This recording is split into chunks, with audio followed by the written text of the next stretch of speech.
Yeah, so enough with the heat already. I'm done with it. I'm done. Yeah, I know. Get a Right? reprieve tomorrow of 27. Yeah. Mondays. Yeah. Yeah. Well, I'll believe it when I see it. It keeps changing. But we are gonna. It figures it's gonna be fantastic as soon as I go back to work on Tuesday. It'll be bloody fantastic. Yeah. 24 degrees. Yeah. Perfect. Degrees. Great. Thanks. Sunny. Yep. Thanks, Mother Nature. Yep. Oh my God. Episode 15 1-5. of Talkbots. Talkbots. What is that? XV? Yeah. 15. Yeah. XV for all you Romans. What are we going to call it? Technology Roundup. Technology Roundup. We're going to talk about what's going on in technology today. This week. Because, not basically necessarily this week, just basically yesterday. lately. Basically last night after dinner.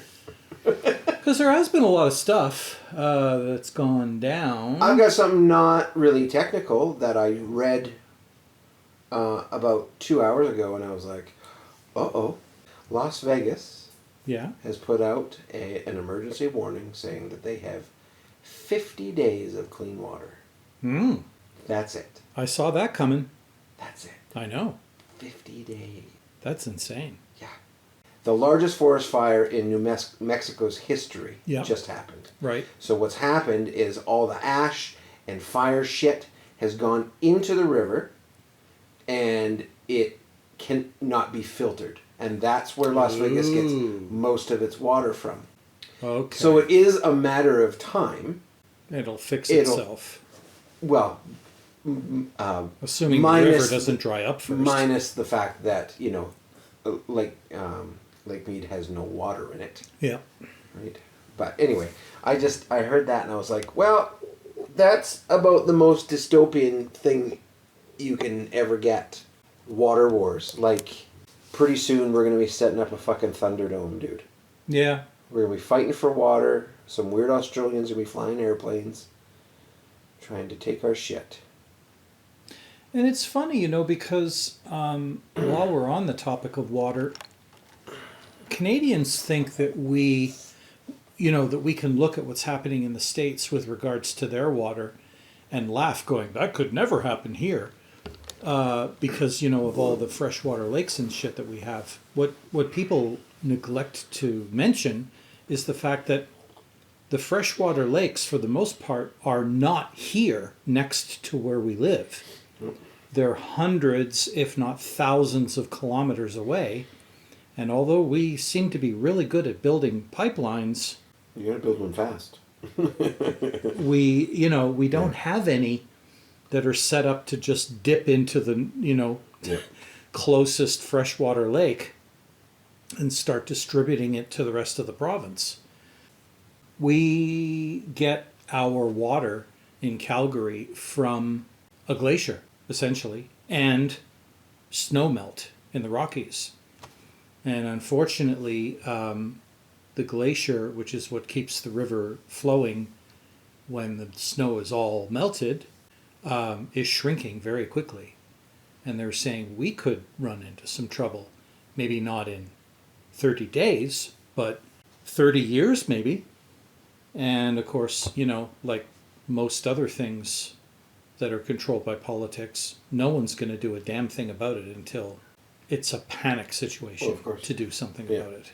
So if you're going to do a technology roundup in July 2022, you're really doing a disservice for your listeners unless you talk about what happened on the 8th of July. Everyone who was a subscriber of Rogers Telecommunications, their phones suddenly stopped working. And not just their phones, Fido customers as well, because they're basically using Rogers' network. And a whole bunch of services, specifically retail services, that were reliant on that network. Even though they're not cell phones, they were still making use of the network that supports Rogers' cell phone network. It was a very strange day because people noticed their phones weren't working. Stores were saying you can't use debit at our store. You have to either pay cash or use a credit card, which kind of threw quite a few people for a loop. You know, most people thought it would be down for like an hour or two or five. Right. And it was pretty much down for the entire day and into the evening. And for some people, into the next day. Yep. Before they got their phone service back. And that had a lot of people going, how does a cell phone company lose their network for a full day? When you and I talked about this a bit after the last episode, which made us decide to do this one, is I was like, well, Karl's going to talk about it, so Karl can research it, because I would. Which I did. So I'd like to know more. Roger's president's explanation to the public, I wrote it down and I quoted it for a friend of mine who's actually in networking at a large scale level. Mm-hmm. Telecom level? Yes. I can't say who he works for because that was part of the deal in getting him to say what he thought of the whole situation. But I basically said to this person, what they said was, quote, coding from the update that they did to their system deleted a routing filter that allowed for all possible routes to the internet to pass through the routers, which flooded and overwhelmed the core network, causing it to stop processing internet traffic altogether, unquote. And my friend said, so yes, that's gotta be BGP. That's what I said last week. In my experience, there's only two things that can cause a massive outage like that, and they're DNS or BGP. Maybe you know this, maybe you don't, but DNS resolves host names to IP addresses, which is a needed step, but it doesn't tell your computer how to get to that IP. That's what BGP does. Essentially, each autonomous system advertises the IPs it services, and those advertisements become routes. So traffic destined for your IP knows how to get there. DNS errors are usually widespread but relatively easy to correct because you can usually still access your devices via their IP. But when BGP is screwed up and your IPs are no longer being advertised, then you're sunk because there's no way to route to your devices anymore to fix them. Now here's the problem Roger's statement indicates to me. Most AS owners allow other AS traffic to use their physical networks and vice versa. This is called peering. When you allow peering across your network, you have to be selective in who you do deals with. It's always cost-free, one of the few handshake deals left in the world, but you don't want your stuff to get overwhelmed with other people's traffic, so you filter out traffic from ASs that you don't want to allow access to your network. So it sounds like they deleted those filters, which essentially means they were an open peer and the entire world could use their network, which would certainly overwhelm any network. So that was his quote.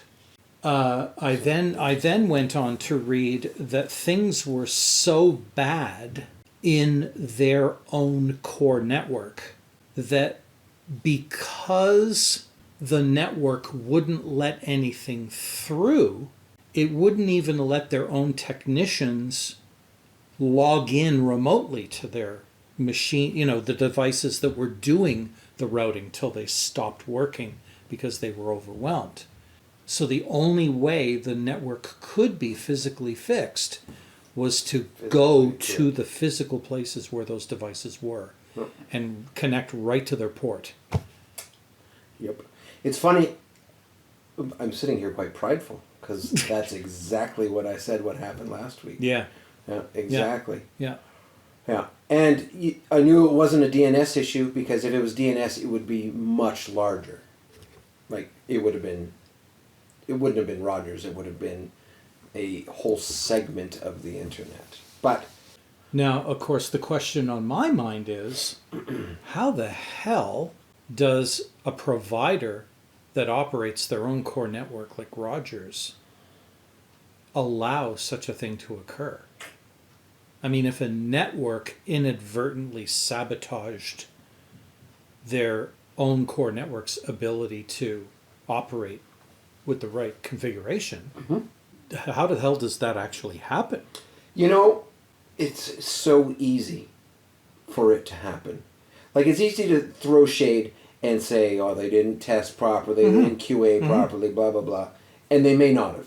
And if they didn't do that, well, then they were lazy and they deserve to go down. Right, that's a big problem. Right. And that's an internal issue. Mm-hmm. But I have personally tested, QA'd upgrades or additions or changes to core switches. Yep. And I made the live switch, and no airplanes left the airport for a really long time. Because I just fucked it up. Right. Humans fuck up. Right. And I fucked it up bad. Right. And I, like, in this situation, I had to run through the airport to get to the switch because you couldn't access it remotely anymore. There was no getting to Yeah. Yeah. So how does it happen? There's a million reasons why. Right. Yeah. And sometimes anybody who has worked on large networks and has done big changes, and really, to be honest, anybody who's worked in IT and has done changes has fucked up, has a war story of like, whoops. Everybody does. It's just what happens. This one is just super visible. Right. So let me ask you a question, because I'm not as familiar with the operation of the backbones of, the world's networks. The government was suggesting that what the providers need to do is have a contingency plan so that if something like this happens again, it would be possible to redirect users to someone else's network. And all I could think was, if they couldn't even get into their own devices to fix the problem, right, how the hell are they going to reconfigure? Because they then said in the news, not 3 weeks later, people tried to switch and couldn't, right, because whatever tells the cellular network, this end user is no longer a Rogers customer, they are now a Bell customer at that number. They couldn't even do the switch because of the problem with the network. Yep. So the government asking them to do that was essentially an impossible request. No. Or is it? No, it's not impossible. There's nearly always a solution. Right. It's all about how many nines do you want? 99.999% Right, uptime. right. How many nines do you want? Right. And every 9 you add Yeah. is an exponential cost increase. Right. Right. And the more 9s you are, the higher the exponent of cost there Right. is. To prevent all things, it would cost billions of dollars. Right. And at the end of the day, Rogers Customers still don't pay for it. Right. At the end of the day, Rogers is still a private company. Mm-hmm. Even though they do facilitate life safety, and there are laws that require that, and Yeah. they will be fined so hard, and only because of that. Yes. The lack of the ability to do life safety. Right. But the debit down and cells down. The government That's doesn't it. care. They shouldn't care. No. It's inconvenient. Right. It's a big deal. Yes. Like, of course they care, but... But Rogers has to pay penance for it on their own. That's right. Yeah. They're a private company. Yeah. So they should be able to decide. And there are contingencies in place for life safety, stuff like that. But it failed too. But probably not everywhere. There were probably... Because you hear bits and pieces. Mm-hmm. I heard one story of somebody who couldn't call 911. Mm-hmm. But what does that mean? Right. I tried calling 911 to tell them my Big Mac didn't have enough sauce on it. Right. Couldn't get through. Exactly. It's just because they didn't pick up, Kevin. They have call display. No. No. Yeah, that's it's really exciting. It's really exciting. And it was even more exciting because I'm not a Rogers customer, so the fucks I give are zero. Yeah. Right? And I mean, I was inconvenienced, right. but it was amusing to see, ooh, how long is this going to go for? The exciting part was how it shut down the Stampede. Yeah. Stampede was useless on its first day. Yeah. I think it was day 1. Mm-hmm. And it certainly was. Yeah. So that was interesting. Oh, man. Wild. It was crazy. Huh? And then it was over. And then Rogers said, well, yeah, sorry. I guess that really sucked, eh? So we're going to give you, don't worry, we'll give you the day's costs back. And all I could think was, yeah, that's going to help the poor schmo that just lost an entire day's worth of work because their livelihood is completely reliant on their ability to phone people and take calls from people, like a realtor or, whatever. They would have been screwed.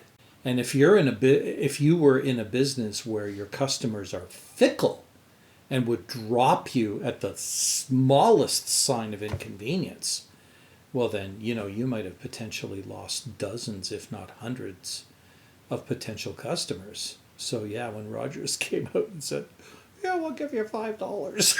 I was thinking, oh my God, I'm surprised there aren't people with tiki torches marching outside Rogers headquarters right now going, oh, you're going to give us more than $5, you some bitch.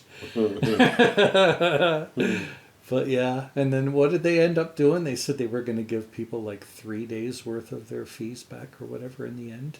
I have 5 stories that I found that were interesting. Ooh. I'm not sure which one to tell first, but the good news one then. Okay.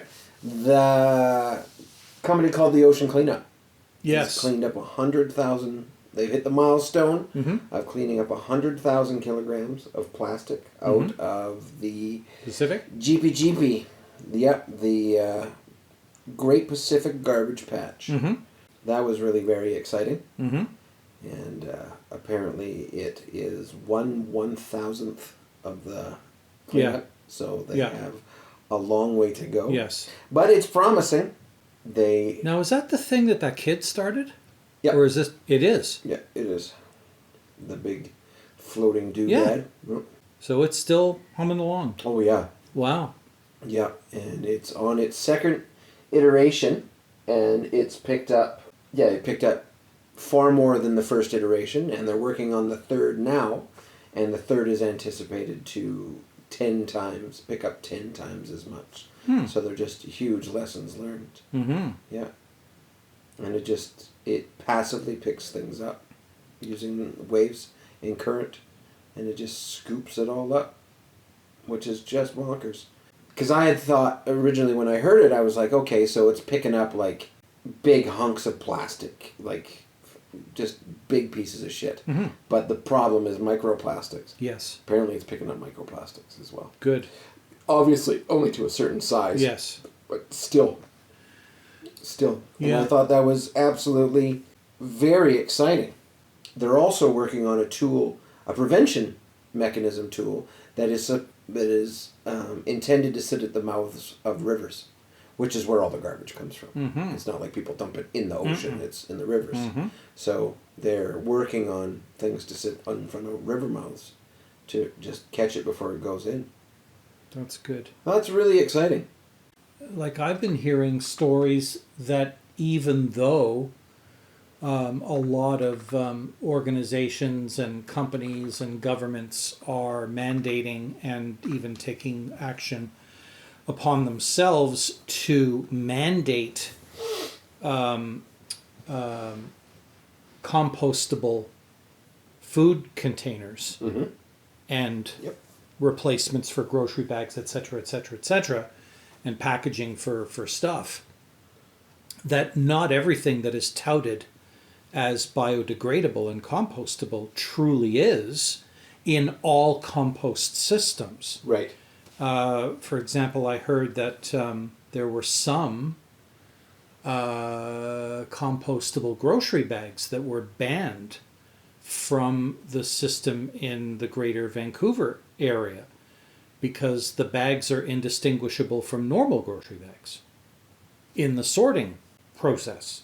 So they said, so that no regular plastic bags manage to find their way into the compost pile, they're not accepting any plastic bags into the compost pile, which is really unfortunate because it seems to me like the real easy logical solution to it's hard to distinguish one from the other is you fucking force the retail industry to make them completely different colors. Right.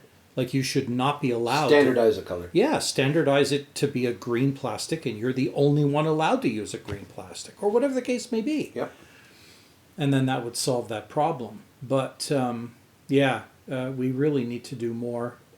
The reduction of single-use plastic is a really big deal. It is huge. Though it's good stuff. Like it's all good, like getting rid of grocery bags or the food takeaway stuff like that. Mm-hmm. But the problems, is the plastic on cucumber. The plastics used in food Mm-hmm. is so significant because it just doesn't stop. There's Yes. just so much of it. Yeah. Like those little clam containers for all your strawberries and shit like that. Like that's a lot of plastic Yeah. all the time. Just stop it. Yeah. Figure out another solution. Mm-hmm.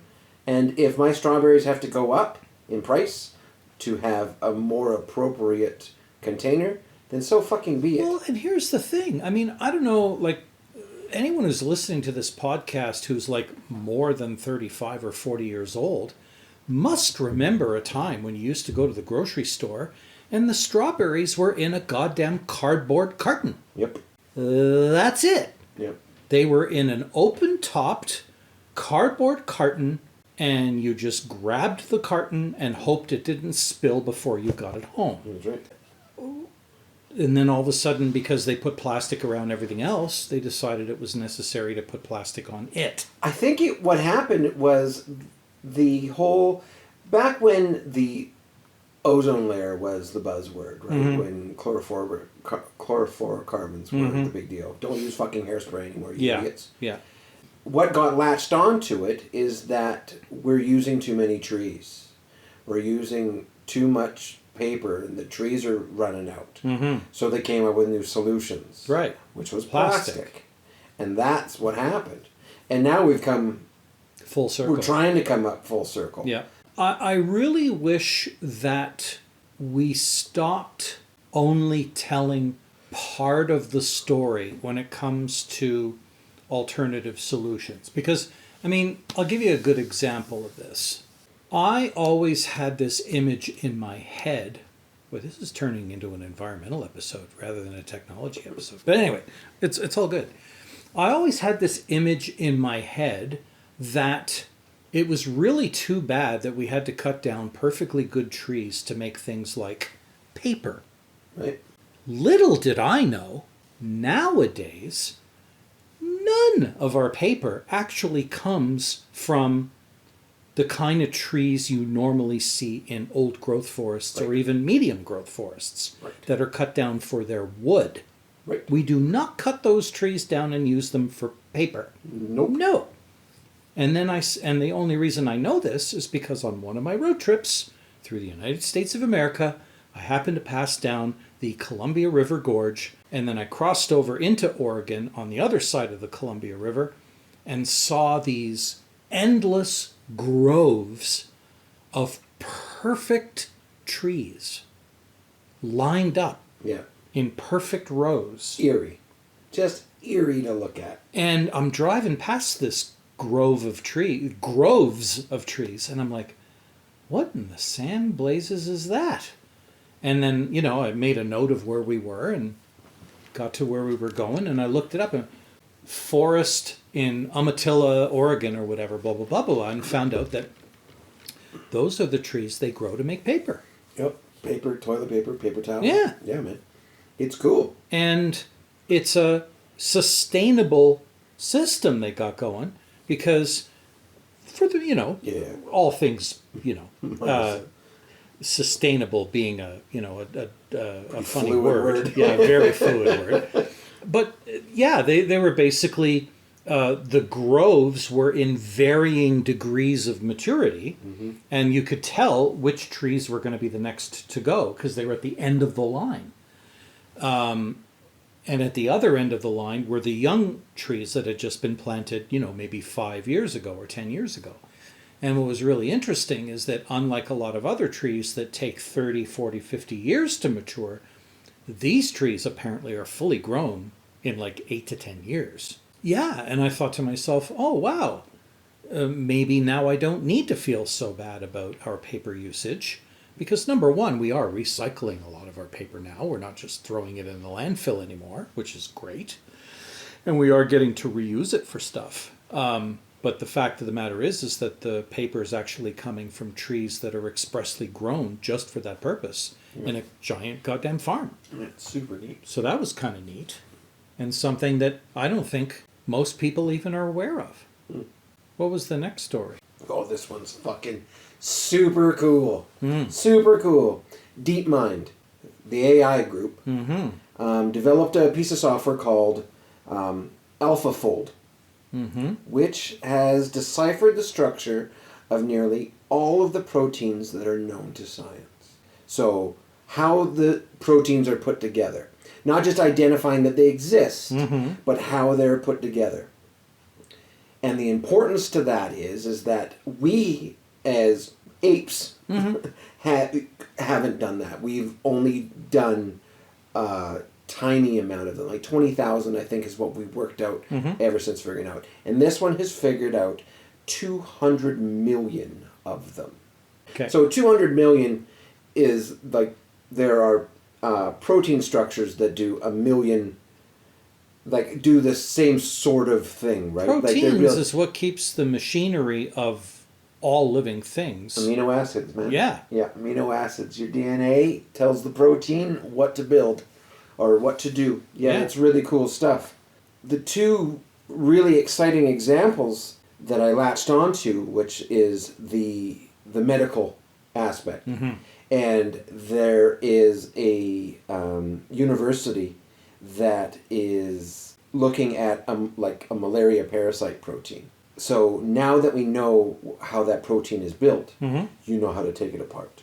You know how to kill that protein. So if you get this parasite, this malaria parasite, in theory, or in time, not theory, in time, we will have the technology to kill it. To just get rid of it. So that's really exciting. And the other one is that the University of Portsmouth is working on enzymes that will be used to break down plastics. Nice. And these proteins are being utilized in that. Right. And the coolest part of it is that it's all open information. It's not being sold. Yep. It's for anyone to use. How fucking cool is that? Yeah. So someday we could literally compost our own plastics. Yep. Deconstruct them back into their root. Like they used, like you used to do with lye on your outhouse. Right. Now you do it on your plastic. Right. Just beep, beep, beep, beep. Yeah, man. That'd be cool. So wild. Yeah. And like diseases and just like knowing how the building blocks of life are put together is just, it's crazy. It's a crazy amount of information, and even people who really know what this is all about can't quite grasp the significance of it yet. It's huge. It is They said huge. they're really excited because they can't fucking think of all the things that they're going to be able to do. All the things. Yeah. When it comes to... But a big driver is the medicine. And it is an exciting thing about getting back to the plastics, because human beings have spent the last 2 or 3 decades trying to figure out, okay, so if we can't get rid of the plastics, how can we reuse the plastics? And the problem is, because there are so many different kinds of plastics, it's not like glass where you can just throw it in a pile. And by the way, you can't even do that with glass, because clear glass can be used in very specific ways. Colored glass can't, and has to be used in specifically other different ways. Right. And the same thing is true for plastics. There are different kinds of plastics, and some of them can be reused quite easily, and some of them cannot. That's the single-use plastic problem, is that most of those can't be. Exactly. And there have been a lot of companies that have tried to find ways to grind it down and try to use it for something. And some companies have been mildly successful. It's just that no one's interested in scaling it up. There was an outfit in Africa that was taking waste plastic and turning it into building bricks. I remember that. There was another company that was trying to turn it into paving stones for, to replace concrete, which is also environmentally unfriendly in the first place. And that never went anywhere. There's a few companies that sell the stuff, but good luck finding any, because it's a very niche market. And so it's obvious that there can't be any retail benefit to recycling those weird ass plastics, because if there was, we would be doing it by now. Yeah. So, here's for those protein solutions actually coming to fruition, because I've heard about the solution, the proposed solution of enzymes or parasites that are intended to break down plastic. That's their job. They've been working on it for a long time. Apparently this is really pushed it forward, which is really cool. Yeah. Which is really exciting. Next story. The big bill that just passed in the U.S. about semiconductors, man. This could be a really, really big deal. Yes. So, semiconductors, as everybody has heard anecdotally or just in passing, that there are no chips. You can't put them in cars. Not enough to go around. Not enough chips. Yep. Semiconductors is the problem. And they all come from China because cheap. Many moons ago, North America decided to get out of it. And a lot of the rare earth materials that are required come from the fuck China. Over there. Yep. So it made more sense. Yeah. And so the great old Made in the USA abandoned that solution. And now with COVID, which obviously brought down production, supply chain, which then really brought it down, and availability of materials, which was happening before the pandemic, is really caused significant issues, from everything from new cars to computers to fucking Alexas to anything. So the U.S. just passed a bill to subsidize the semiconductor industry in the United States, providing $8 billion over 10 years and $200 billion over the same amount of time for research and development. That's great. Holy shit. Yeah. So they're going to start kicking out manufacturing again. That doesn't answer all the questions where all this shit going to come from, right? Are you still going to have to buy it from the Chinese, who are probably not going to be super stoked? But who knows? Yeah. But the R&D part is probably where the real exciting bits are going to come from, is having to change, because you're running out of fucking cobalt's hard to get. Now cobalt doesn't come from China, but what's going to be very interesting about that development is there are going to be certain elements of of various industries that are going to embrace that change. And I think the biggest one will be the automobile industry. Sure. Yeah. All of the North American companies are going, yay, right now. Yeah. Mind you, it still takes time to build those plants. Yep. To start producing those semiconductor integrated circuits. Yeah, because it's not a you just don't turn it on in 2 months kind of deal. They're clean buildings. But where I see a little bit of a political conundrum happening is when the Apples of the world go, oh, that's wonderful. We're still buying our shit from China. Right. Thank you very much.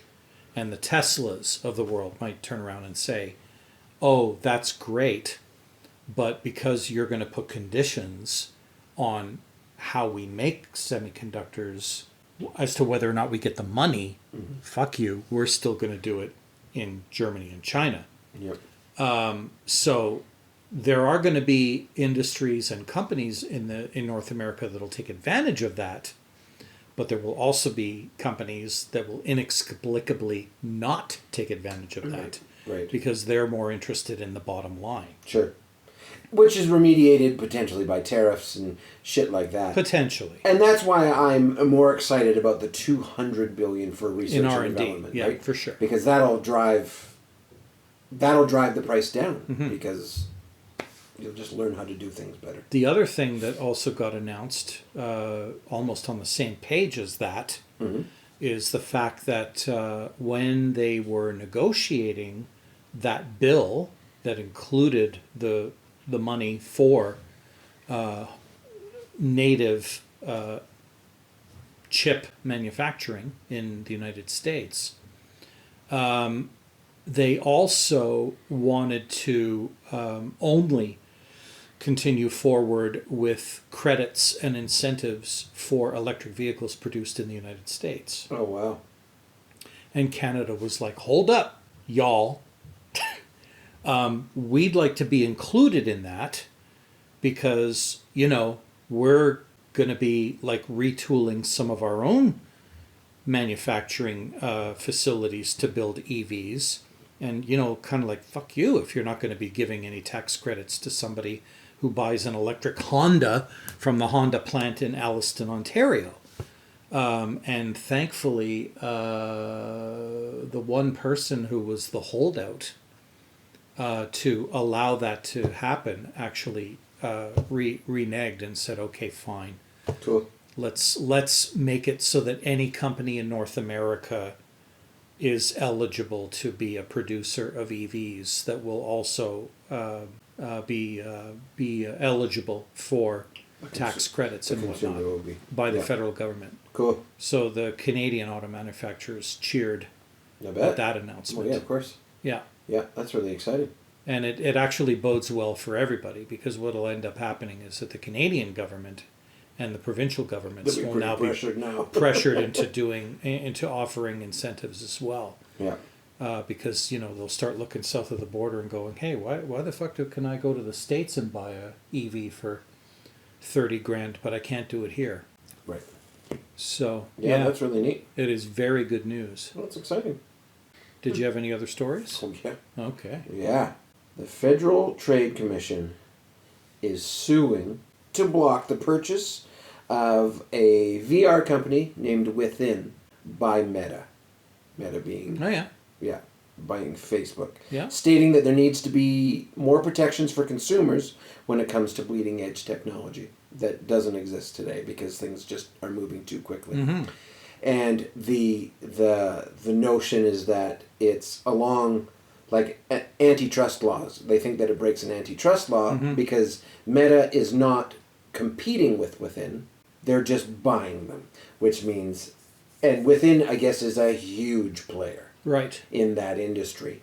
And they'll just now disappear and will only be Meta. And the FTC is like, well, wait, the fuck? Oh, no. Now there's no competition? Like, we can't, that's not okay. Right. Now, the interesting part of that is, like, blah, blah, blah, antitrust laws, blah, blah, blah, boring as fuck. But the interesting part is that this is the whole point of the Meta rebrand, was this move to VR and augmented reality. Mm-hmm. That's the whole point of the metaverse. That's right. And this is blocking that. That's fucking crazy. Now, will it actually stop the purchase of?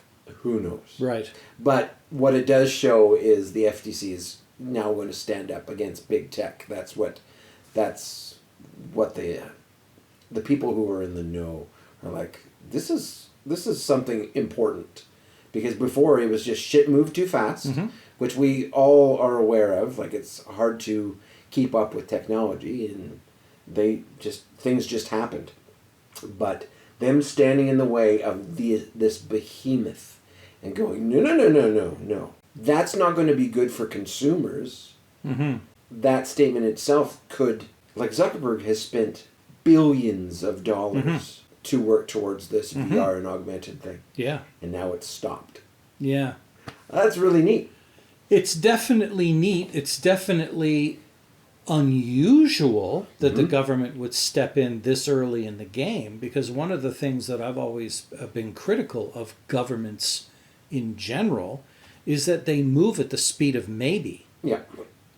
They just are not in the habit of reacting to the change, the pace of change in technology, which is just mind-bogglingly fast. Right. And yeah, like I've never had a lot of faith that governments had the willpower, the desire, the motivation, or the skill necessary to get involved. Or the agility. Or the agility especially. European governments, they have a tendency to move a little bit faster.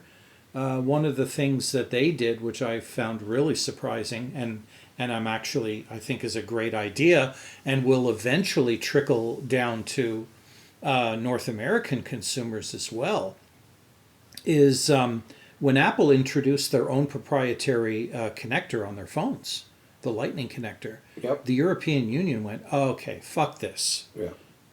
Okay, stop. Like, first of all, we had enough shit to deal with when, we couldn't decide whether it was going to be USB-A, USB-B, USB-C, fucking micro USB. Like, fucking, now you're going to have your own proprietary connector? No. How about no? Everyone get together, like a bunch of adults, and pick a goddamn standard, and that's what it's going to be. And then everybody was kind of like, roar, roar, roar. And they all got together, and they all went, all right, then fine, it's going to be USB-C. Yeah. We will all switch to USB-C. And sorry, we can't do this overnight. But we will get to it, and in fact, they have. And sure enough, I mean, you can sort of see it happening in slow motion in the North American Apple ecosystem, because now all iPads have USB-C connectors. Really? Oh, yeah. That's Phones so don't. The problem is there's a lot more phones out in the wild than there are iPads. So same with MacBooks, Chromebooks. They're all USB-C. So good on Europe to stand up to the tech giants and say no. Right. Like enough is enough. Like I So should much not have to waste. go to an Apple store to buy a goddamn cable for my Apple product. And I should be able to go to an Apple store to buy a cable for my anything else product. It'll be interesting to see whether they do accomplish anything with this intervention, because they are going up against quite the adversary. Right. In deep pockets. Oh yeah, you better freaking believe it. Yeah, and those And proprietary after a connectors while, make so much politicians may get gun shy and just go, well, okay, well, all right, how about a compromise? Right. And then there'll be a watered down protection that claims to protect consumers when it really doesn't do anything. No. And Zuckerberg will get his way. Maybe. Yeah. Maybe. I just like it's the encouraging that at least they're giving it a try. And the part that made me interested was that this is halting the potential of this entire rebrand of this giant company. Yeah. Which is really exciting. Because fuck Facebook. You know what's really funny in the Meta ecosystem is what's been happening in the last week with Instagram. Oh, with the Kardashians. Oh, don't know. Oh, you haven't heard about this? No. So Instagram is trying to become a TikTok clone. Yes. Right. Right? I heard this from 10,000 feet. They're less interested in being the photo sharing service, and they're more interested in being the everything sharing service. But nothing draws eyeballs to screens more than funny videos or interesting videos. And Meta wants a piece of that pie. So they basically made an announcement in the last 2 weeks that they were going to be completely reprioritizing the kind of content that gets pushed to you in your Instagram feed. And the Kardashians lost their minds. Literally lost their minds and went public saying, this will not do. And I honestly thought the people at Instagram, who are the people at Meta behind the scenes, were just going to go, whatever. But they didn't. No, they didn't. They actually backed off. Yeah, they pulled it out. They backed off. Yeah. They backed off. I heard that. I didn't hear the part about the Kardashians. I didn't know that they were the... They were the pointy end of that stick. Crazy. Jesus. Yeah. I don't know how I feel about that. I'm not entertaining. You can't do this. Pics are our brand. That's it. Yeah. You won't be getting videos from us. No, That's too much work. Yeah, I'm the most vapid creature there is. I can't be entertaining. Here, I'll do a picture of my tits. Here. Fuck. Oh my God. That's crazy. It was. I couldn't believe it when I read the article. I was like, they actually did it? Wow. Unless it was just a diversionary tactic. Like, Right. Okay. Yeah. This is step... Are they looking? Are they still looking? Exactly. Okay. This is step 2 of 5. Throw the switch. What else you got? One more. All right. The sky is falling. The sky is falling. Okay. Terror from above. It's coming, All right. and there's nothing we can do. All you can do is be afraid. Guess what? Another Chinese rocket is falling from the sky, and they don't know where it's going to land. Oh, neat. Happened, I don't know, what was it, 2 years ago or whatever?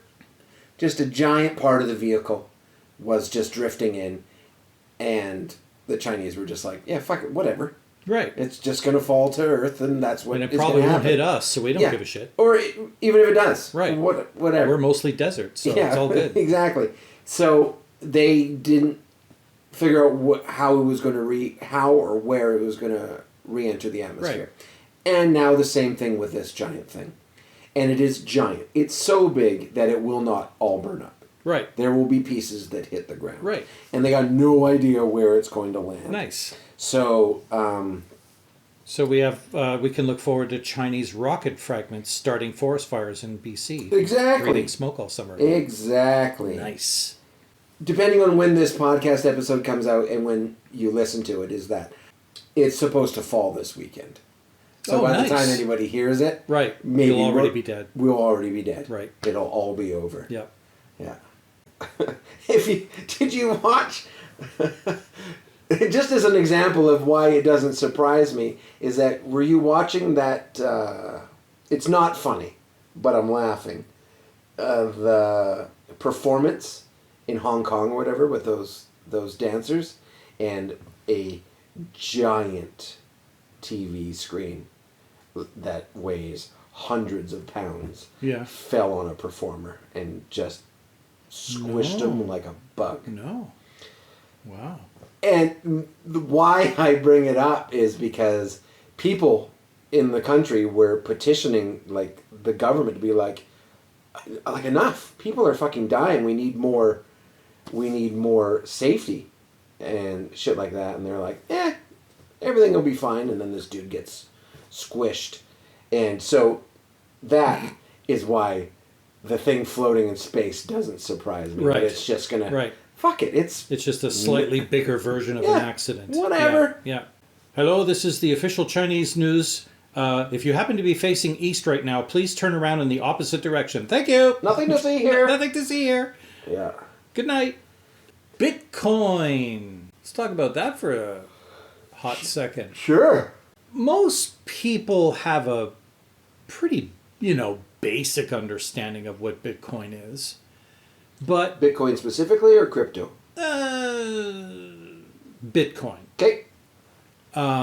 Because crypto is a much broader subject. Crypto can be used not just for currency, it can be used for all sorts of things. Bitcoin is having a bit of a problem right now because of the fact that it is so volatile. It is such a speculative currency. Yep. that it's suffering huge changes in value. I mean, usually in a normal evolution of a system like Bitcoin, you would expect it to just continue to increase in value. When you say system like Bitcoin, sorry to interrupt, system like Bitcoin, do you mean like currency? Yes. Okay. Yeah. Where, Okay. the value of a Bitcoin is directly proportional if you keep the speculative part of the currency out of the equation. Bitcoin's value is directly proportional to how much more formulas can you mine. The harder it gets to mine more data to support the Bitcoin system, the more it increases in value. Right. It's just, it's like saying if you're going to sell gasoline at a store, the harder it is to find the ingredients to make the gasoline, the more expensive it's going to be. Exactly what it is. The problem now is that it's no longer just about the rarity of the new thing that the Bitcoin mining computers have to create that's affecting the value of Bitcoin. Now it's a speculative influence that's having huge impacts on its value, to the point where, what I thought was kind of interesting, Tesla sold off 75% of their Bitcoin stockpile. I mean, if that doesn't send a message, after Elon Musk, of all people, was the one who said, all you doubters, right, all you haters out there, yeah, this is the future. And then they go and sell 75% of their Bitcoin. That speaks volumes. I suppose it does, except for the fact that Elon Musk is a scumbag fuck, right, who manipulates the markets for his own benefit. If it was another company that was huge that sold off... But it's not just him. No. Yeah. I guess knowing what we know now about Elon Musk and his behavior, the fact that Tesla as an organization sold off a huge chunk of that makes me go, okay, what's next? What's step 2 to this fucking storyline? But anyway, regardless, they've dumped a huge amount of this of this currency, which is weird. I mean, I don't know. It seems to me, the layperson, that Bitcoin, people need to stop thinking about Bitcoin as a potential replacement currency for the dollar and start thinking about Bitcoin for what it truly is. A virtual kind of real estate, a virtual mutual fund. Okay. You can invest in it while it's down and hope it goes up, and it probably will if you stick it out. Yeah, over a long enough period of time. But don't be surprised when you're $100,000 worth of Bitcoin that you paid $75,000 for 2.5 years ago or a year ago suddenly loses 3/4 of its value, because it's gonna fucking happen. Yep. It's that volatile. And anybody that says that this would be a great replacement for regular currency, like a certain politician in Canada who shall remain unnamed right now, they're on glue if they think it's going to be the de facto eventual replacement for currency. Because it just can't. Until they regulate it. Which is the whole point of Bitcoin. Right. It's so unregulated. That it's unregulatable. Yeah. Which is no longer the case, but yeah, it is regulated. But. So invest in real estate. Right. So the story is treat Bitcoin like real estate. Yeah. If you want to. I stopped watching Bitcoin, like the ups and downs of it after the last explosion of value.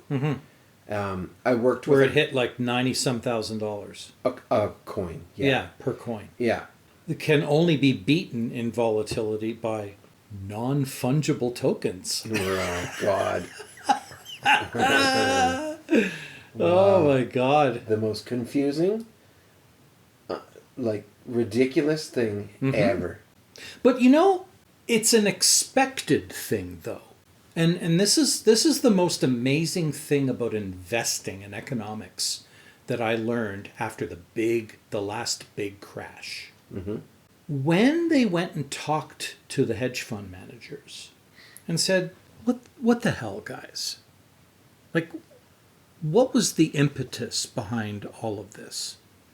They said, our investors were running out of things to invest in. You can't buy the same piece of property twice. Right. If you own it, no one else can own it.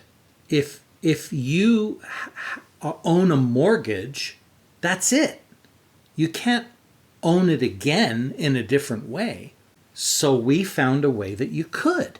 We found a way, if enough people in North America, but especially the United States, they said when you look at the number of people that actually qualify for a mortgage in the United States back in the day, the rules were fairly tough. Not as tough as Canada, thank God. Otherwise, we would have had the same problem. But tough enough that people who could never reliably pay their mortgage payments could not qualify for a mortgage. Right. And then suddenly they could, thanks to subprime mortgages. And the only reason subprime mortgages were created was because investment houses and banks needed another kind of investment to be invested in.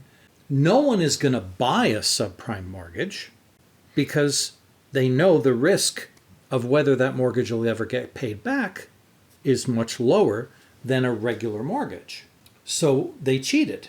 They wrapped them up in like a package, no different than, the box of fucking little mini cereals that you buy at the grocery store. That's like, a box of Fruit Loops and a box of sugar frosted flakes, and the rest of the cereal in there is fucking garbage. It's, all bran and corn pops and cornflakes, right? Mm-hmm. But you bought it for the Fruit Loops and what your two favorite cereals, and then you got 4 shit cereals along for the ride. But because the box was such a cheap buy, it seemed like a good deal. And that's exactly what they did with subprime mortgages. They took a few good mortgages that had low risk, because those people actually qualified the way you would want people to qualify before you give them a shitload of money for a house. Mm-hmm. And then they tacked a whole bunch of crappy mortgages in, and they just wrapped it up in a big bow and said, here's something new to invest in. And then, well, what are we kind of investing in here? Well, you're not investing in like individual mortgages. You're investing in packages of mortgages. Well, what's inside? Well, don't worry about what's inside. So it's like an EFT of mortgages. Yeah. Okay. Essentially. Yeah. Okay. And what they didn't bank on, they always knew there was a risk that a certain percentage of what was in the package would fail. Right. But all that would do is slightly deflate the overall value of the package. Of that package. Right. Because most of those mortgages that were in the package would still be earning regular payments. Okay. So it was, if you were lucky, you only had 1 or 2 mortgages in the package default. And, there were investors that thought, the rules for who qualifies for a mortgage and who doesn't are way too tough anyway. Like, there's a whole schwackload of people that if you just gave them the damn money to buy a house, they're good. They're good, but they weren't. Right. And at first, everybody had high confidence in these new investment opportunities, and they were buying them up like crazy. And of course, what happens to something that gets bought up like crazy?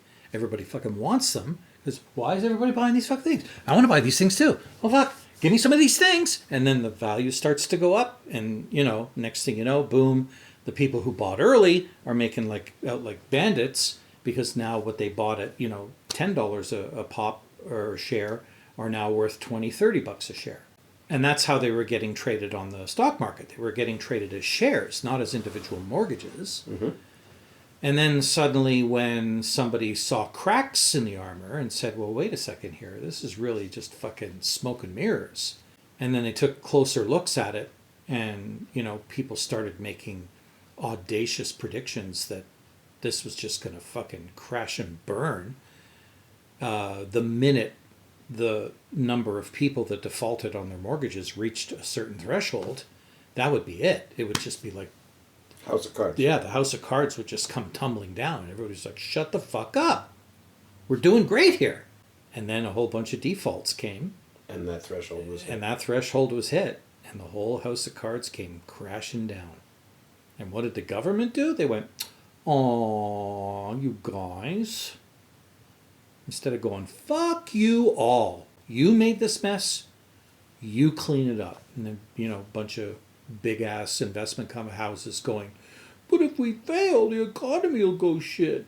And governments went, "Ooh, shit. Well, economy. Can't have that." I don't know what that means. But I don't know what that means, but god damn it. Right. Better save these motherfuckers. Better save that economy thing. Yep. Better make it grow. So, Wow. they bailed them out, and Yeah, I didn't know that. the people who made the decisions made a big deal about, well, we did a bad thing, so we're going to leave now. Yeah. Give me my golden handshake, Yeah. which is going to be paid for by government bailout money. Scumbags. Have a good one. I'm off to the Bahamas. It's been a slice. Fucking assholes. Pay your mortgage. Or don't. I don't care. Or don't. I'm Fuck out. it. I'm out. I was let go. So yeah, this is just... It's as exciting. I'm forgetting and what the colossal. linkage of this story was, Yeah. which is the reason subprime mortgages sold as packages, bigger packages of mortgages, is because investors said, what else can I invest in? I want to invest in something else. What else have you I got? want to make more money. Yeah. Okay. So it was like going to Walmart and the shelves are fucking bare and they go, I need to buy some shit. Right. Well, we're out. But I need to buy something. All right, well, fuck, here's some garbage. Right. Great. I'll buy Got that. any more? Right. Yeah, there's a whole shitload in the back. Help yourself. Or actually, hang on. We'll stock the shelves with it and we'll sell that to you. Yeah, We'll why don't you go put them find in your nice own? shiny green bags and sell it to you for $5 a pop. Well, I'll send You're you in lucky. the back. Go find there might be your a half own. a sandwich Yeah. in there. Yeah, exactly. Right? Mind it yourself. It's the same thing again with NFTs and to a certain degree Bitcoin. You've got all these hungry investors going, what else can I buy Right. to potentially make money on? Because everything eventually goes up in value. Mm-hmm. It's just the way it works. And the less of something there is, the more it goes up in value. So let's buy up all the things until there's less of it. And then what I do have is now really valuable, and now I'm a genius. So non-fungible tokens.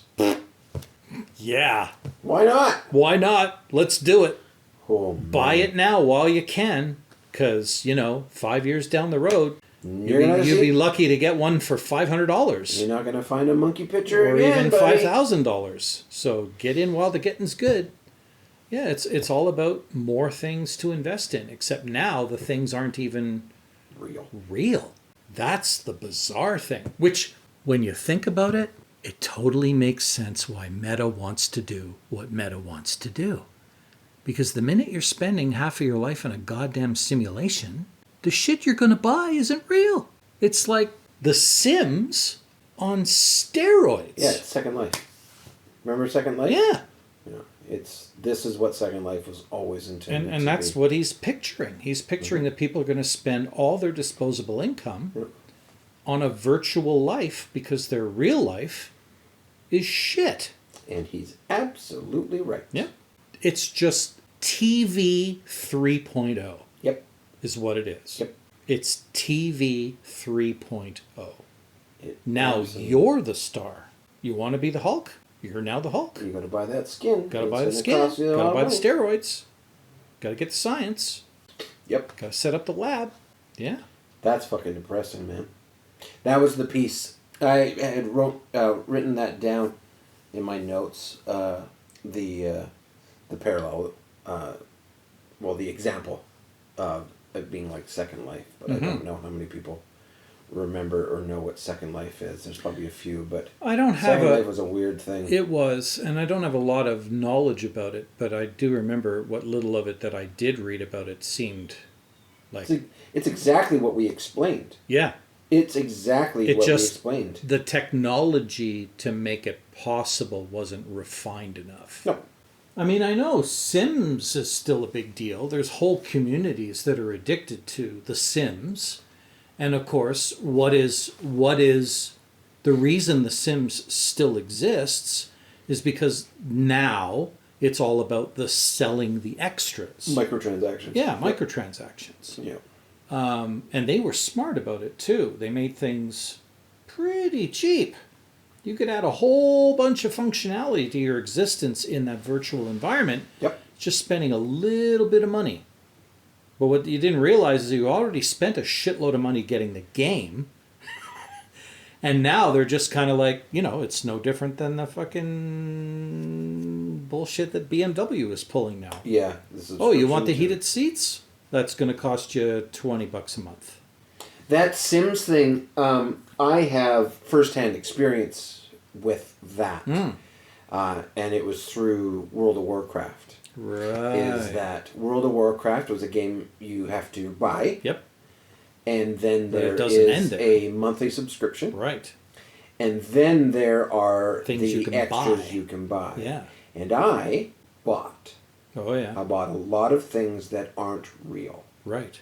I am why these things are going to exist. I own a lot of things that I had true pride of having because they were rare or very expensive or whatever.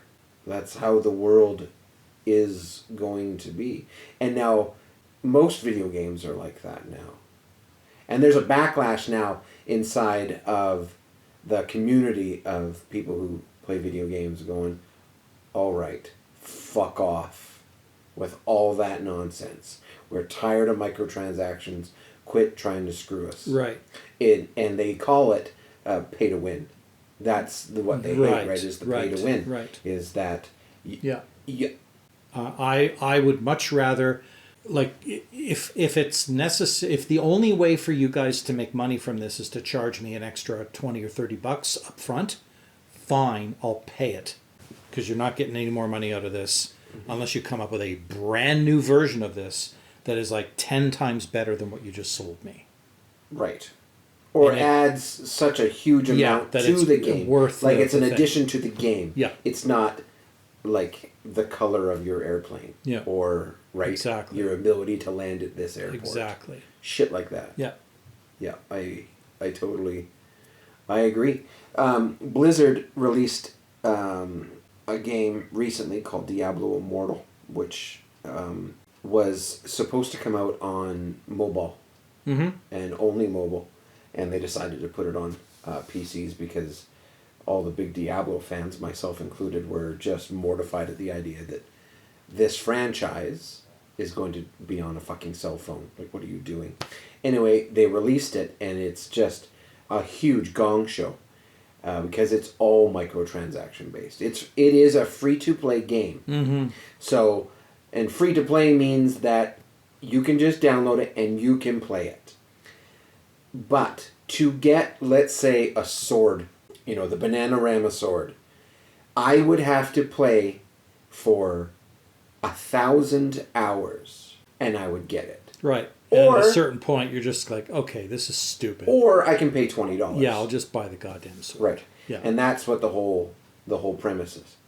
And it becomes an addiction because the wins you get from having the sword. Yeah. Just makes more dopamine. And it just goes, oh, I need to win some more. Oh, I just have to buy the chariot? Well, fuck it. Yep. How much can it be? Oh, $50? Yeah, but think of all the time I'll save. Right. $50. Level up. Yeah, man. It's crazy. Yep. Mobile games are where it started. They're all dicks. All mobile games are dicks. They're awful. Yeah. Yeah, free to play is a terrible thing, and that's... I hadn't really given a lot of thought to what meta really means, but you have opened my eyes to exactly what it is, and it is that. Like I said, I had written it down how it is Second Life, but I didn't really give much thought to what that really means. Yeah. And the fact is that people will buy. You want to be the Hulk? Yeah. All you have to do is buy the skin. Right. Right. And that will be your whole life. And you'll be able to... Augmented reality isn't, for those who don't know the difference, virtual reality is when you're sitting in a room and you put on your headset and your headphones and you are immersed in a virtual world. Augmented reality is when you are potentially walking around and you're interfacing with the real world, but you can also do virtual things. Like, think of it as your cell phone in a pair of glasses. So you can be riding on the train and somebody phones you and their picture shows up in your vision. And you can literally take your hand and click into air and a menu will come down or whatever. That's augmented reality. And like I was saying, Karl has opened my eyes to what Meta wants to do. And it wants everybody to walk around with some device and know who else is on Meta and size up each other's dicks to who's got a cooler augmented life. Because I will see your augmented life. You will see my augmented life. Mm-hmm. And I will see that you have more, and I want it, so all I have to do is reach out, press the menu button, buy that hat. Mm-hmm. And now I'm walking around with a fucking big pink cowboy hat, which doesn't exist. I knew we were eventually going to see a paradigm shift in what games were going to make possible for human beings when Postal came out. Okay.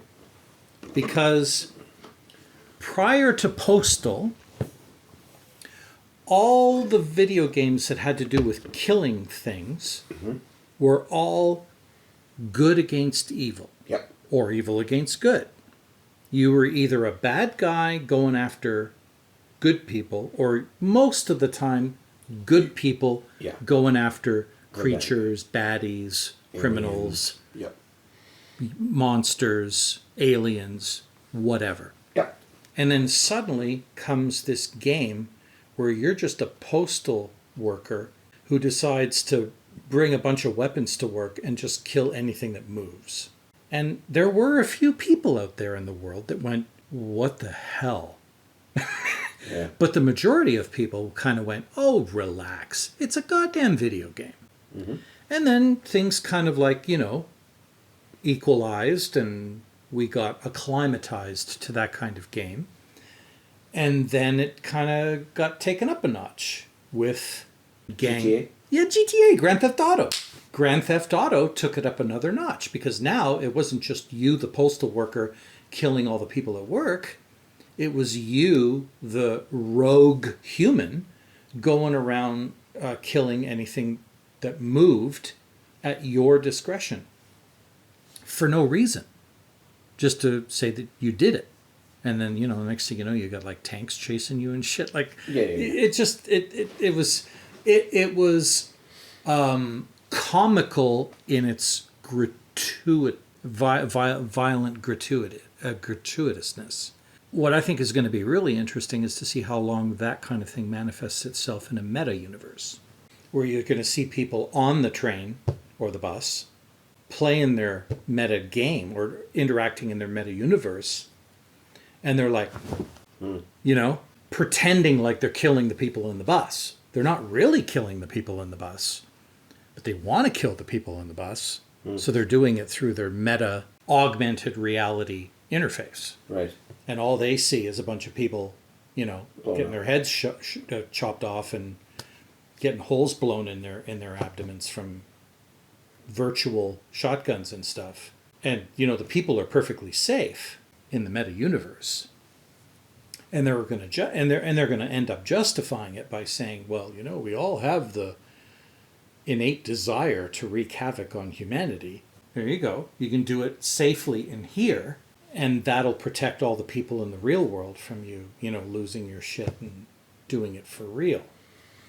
So do you We contest? really don't know whether that's true or not. So you contest the studies that have numerous studies that have been done that have shown that violent video games do not affect the behavior of people. No, I don't contest them.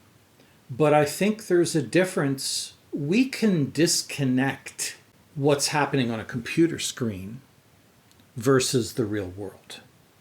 It's pretty simple to disconnect those two realities. Yes, they're very distinct. Yes. But if it's being superimposed onto the real world, that makes it a little bit more difficult to separate virtual reality from reality.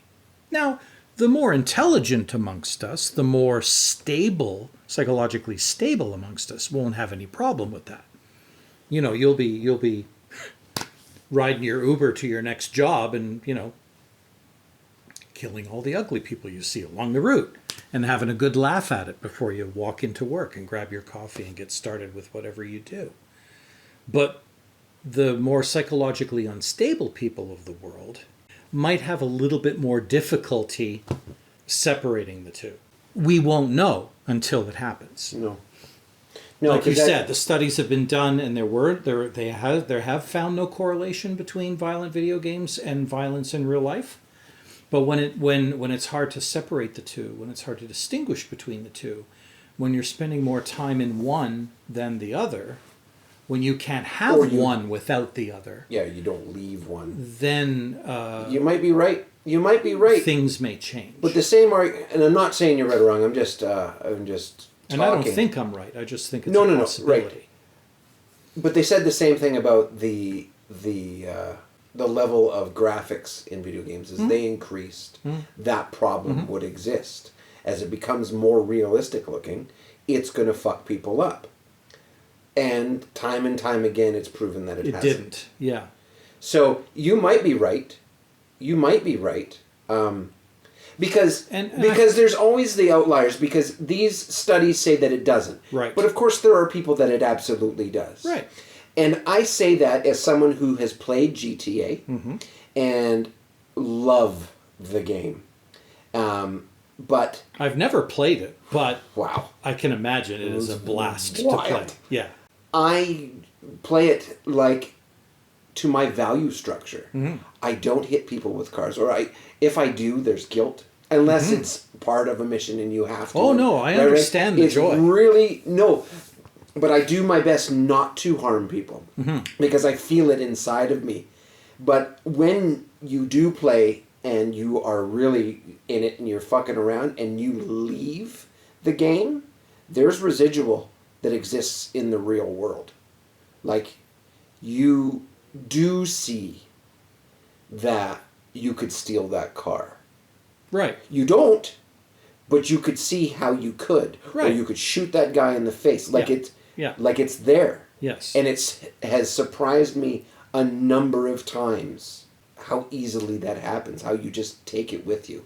Now, I am not like you with self-control when it comes to video games or anything.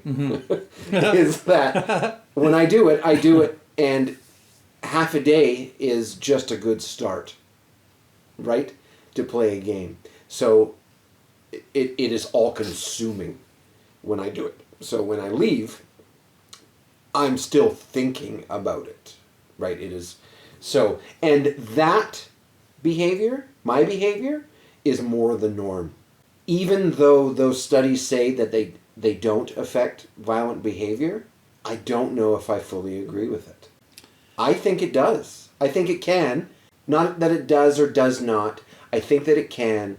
And I think you bring up a very interesting point, is that if you live in this world, if you live in meta, and everybody lives in meta, and you're all in this universe together, and none of it's real, what is real?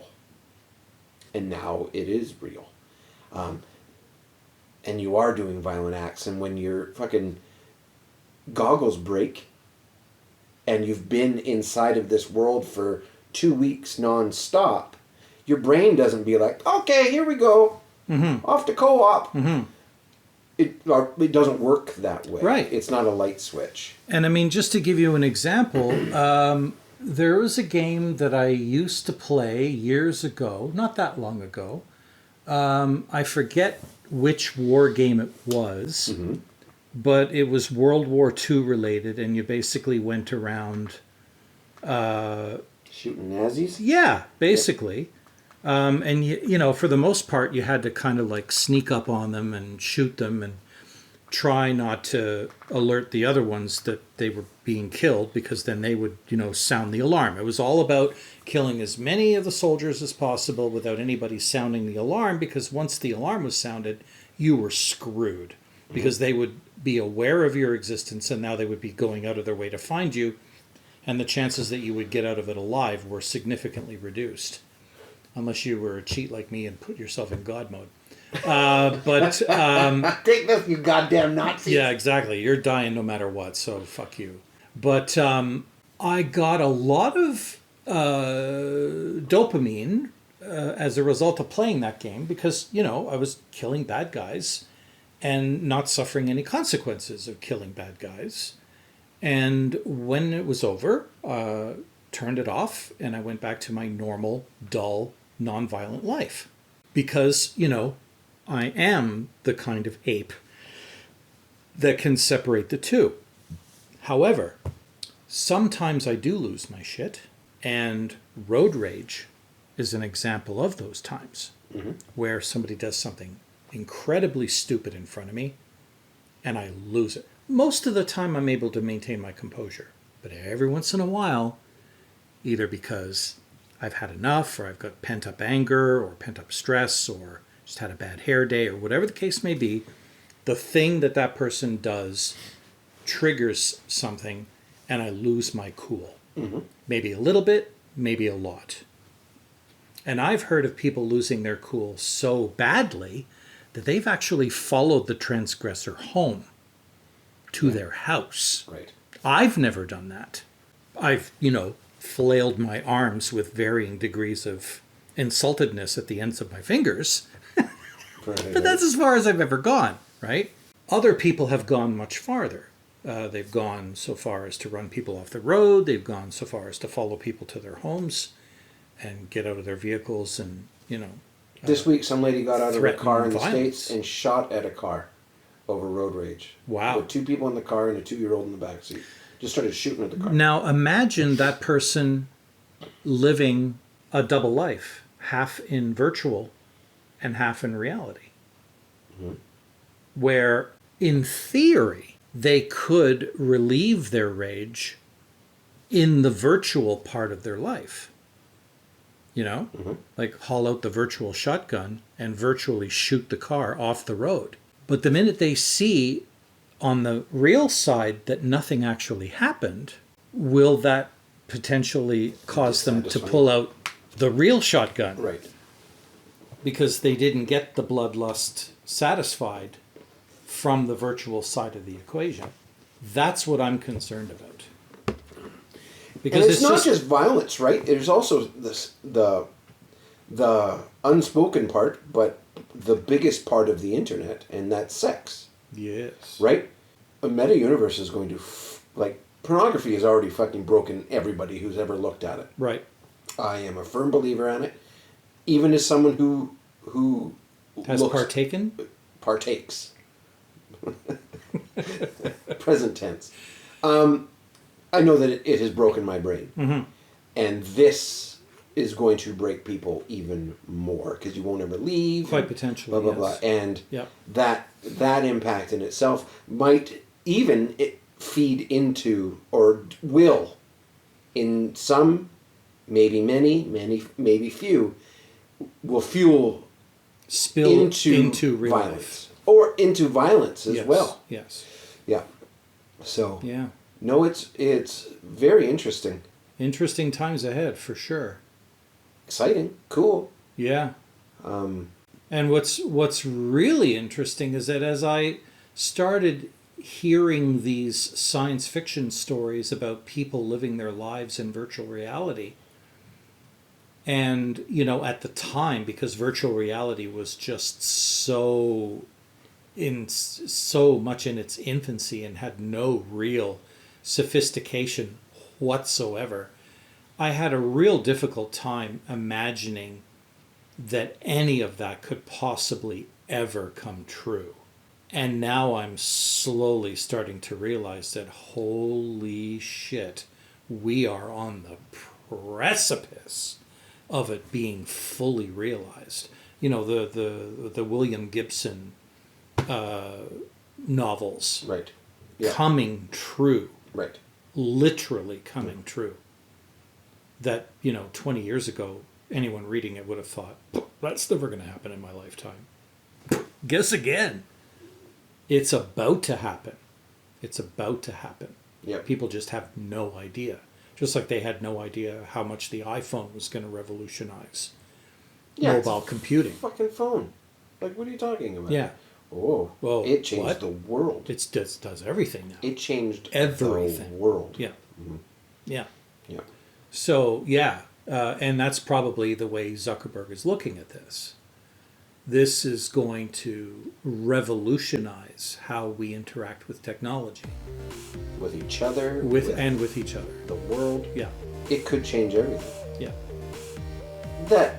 That sounds like an old man being super hyperbolic, sitting on his porch telling kids to get off his lawn. Like, it might change the world. But now this is being recorded and put out to the atmosphere. If we end up dead. Look back on this. Yeah, and if we end up dead, we're telling the truth. We're on the road to honesty and truth. So there's an episode right there, I think. Yeah, I think so. Wild and woolly. Yeah. So I like the current events one. Hope you enjoyed us getting back into the world of technology, even though we did a slight detour into the environmental sustainability side. But we did that for very good reason, because it's a very important topic and there's lots of very interesting things happening. Right? So, thanks for listening to episode XV of Talkbots. Talkbots. Beep, beep, beep. And we could have easily. Yeah, I stopped myself from me too. writing down more stories, and I'm like, well, I was going to bring up